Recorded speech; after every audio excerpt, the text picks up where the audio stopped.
Hi guys, Tim here from KombTV. We're very lucky to be catching up with David Menzies, National Program Manager of Lift for Life. David, thank you very much for taking the pleasure. time. Yeah. So, David, Lift for Life, I know a little bit about it. Amazing program. Could you tell people at home just a little bit about you, first of all, and then a little bit about the program? Okay, myself, I'm way back when I was phys ed trained, so I've been in the industry for about 30 years now. From phys ed I went into the fitness industry and worked with the Wise for about 4 years. From there I did some postgrad study, exercise for rehabilitation, and managed to land a plum job in a rehab hospital for about 8 years back then as a clinician, which we were called physical educators back then in rehab setting. And then I diversified, I guess, into project management type work in health or population health. So I ended up in divisions of general practice. So working with GPs and practice nurses in Victoria, and the peak organisation for general practice Victoria. I've done some research over the years, did some research in heart failure and resistance training at the Aston Hospital. So, which is interesting now that Lift for Life is a resistance training program. And then ended up now managing this program for Fitness Australia with Commonwealth funding from the Department of Health and Ageing. Fantastic. So, program Lift for Life. Yes. Tell us a little bit about it. It's an evidence-based progressive resistance training originally designed for people with diabetes by Dr. David Dunstan and Baker IDI in Victoria. The program itself has been running for about 10 or 12 years in different sort of iterations, depending on where the government funding is at any point in time. But most importantly, the last 18 months we've been funded directly as part of what's called the Healthy Communities Initiative, and it's got two levels or two tiers. There are 92 local government areas across the country being funded to roll out healthy eating and physical activity programs into their local communities, but in particular their disadvantaged communities. So people who haven't got a regular job. So a very hard target audience to engage with, because they don't necessarily prioritise their health. So in layman's terms, if I was someone brand new to understanding what Lift for Life's about, what would be your number one objective? Well, it's an evidence-based progressive resistance training program. I describe it to some people as a vehicle for broadening the views of the industry, of getting the industry to think about how they deliver something a little different to what they normally. It has structure, it has systematic data collection, and what we're doing is we're educating them about how, again, to diversify their target audience, but into an audience that is probably quite outside the mainstream audience that they're normally used to engaging with. And what are the factors you have to consider in that? You know, where are these people coming from? What are their backgrounds? What are their barriers to accessing your services? And more often than not, it'll be cost and transport. There may be also things like inclusiveness or exclusiveness, depending on the facility and the perception that your facility puts out there. People might be intimidated to step in the door even for certain reasons. So we're trying to do all that work in the background, but Lift for Life is the vehicle for that, because we know if you get people into these programs, it works. There's just no, I mean, and everybody knows that. That's why we're in this. We're in about improving individual health. And more broadly, what we want to see is those who are most at risk, which is these target groups, be able to access the benefits of health that we know they can get from exercise, but in particular strength training in this case. So obviously we're very close to Fit for Good. We're running this initiative of KombTV for Fit for Good. In terms of exercise for people from disadvantaged communities or mental health being a close link, how do you personally feel, and you've been in the industry many years now, the role of exercise, what it plays for these sort of people? Oh, it's enormous. It's absolutely enormous. As I said, the benefits are nearly immediate. I can cite an example in Broadmeadows in Victoria. We've got a program running. There was a gentleman who was referred by his GP into the program. He was in the program for 3 weeks, which 6 sessions.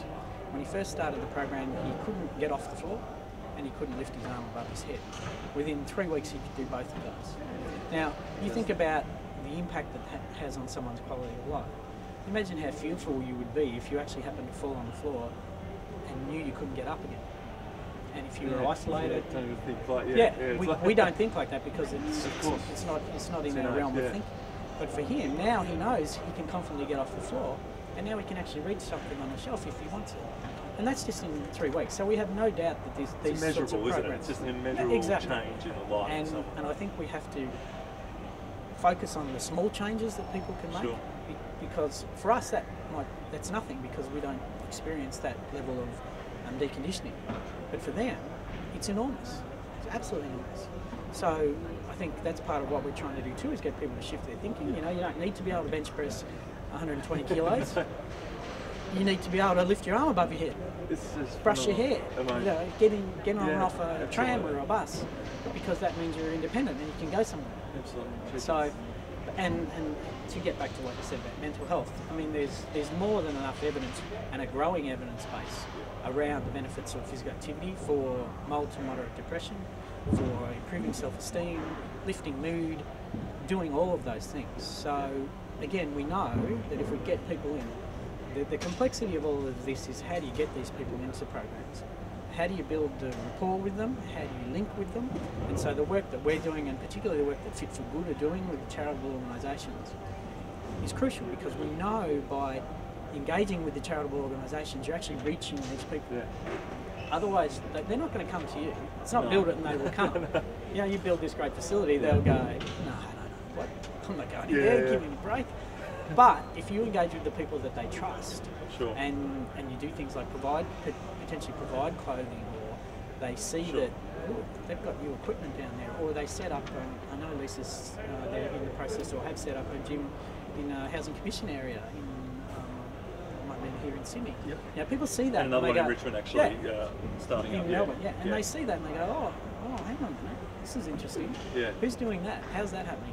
And so it's an exposure-based thing. I mean, some of these people, it would be outside the realms of even thinking I can access a gym. I could access even just the clothes and shoes to be able to do that. Yeah, and again, I'll hark back to Broadmeadows, because we've got a pretty passionate GP working with us there, and he's referred quite a few people in. And he started to refer because through the funding that we're working with and the local government we're working with, they're offering the class of $3.60 for a healthcare card. Now he said, that's real.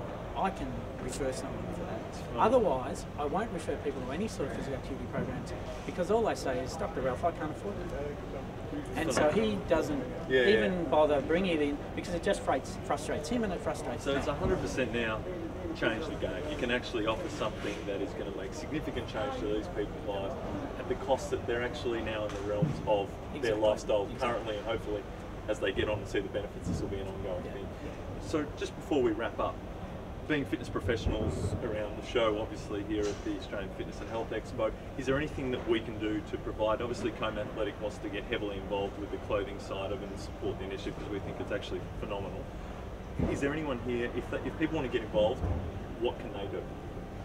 Well, apart from volunteering to work with, for groups like Fit for Good, if they want to get involved for Live for Life, and as I said, this is a vehicle, so we want it to be broader than that, and we're more than happy for people to contact us and say, look, I'm in this particular area. We're limited in some instances because the funding is confined to these local government areas, and we're limited in what we can do sort of externally to those areas. I suppose what we want the industry to think about is broadening their minds, think about how they can deliver to a broader, more diverse group in the population, how they can lower costs potentially, because we know that's a major barrier. And it doesn't, and it's about considering different business models. Potentially, it's about considering ways that you can still just do your mainstream work, but maybe have your mainstream work subsidise your other work. It's just like thinking out of the box. So if we get PTs around here that are watching, core message is, you guys offer this program, they can check out the website and see how to get involved. But as we all know, you get the most fulfillment by giving back. Start to rethink how you can deliver it. There's nothing wrong with finding a session or two where you can get involved with local community. You can help down. You've got Fit for Good you can get in contact with. You can get in contact with David at Live for Life. And Fitness Australia. All the links are on the KombAthletic and KombTV pages. So trainers out there, if you want to give something back, and you know, it's the sort of theory of reciprocity, give a little back to your local communities, become engaged in that community. We do have a health epidemic in this country. So David, thank you very much for your time.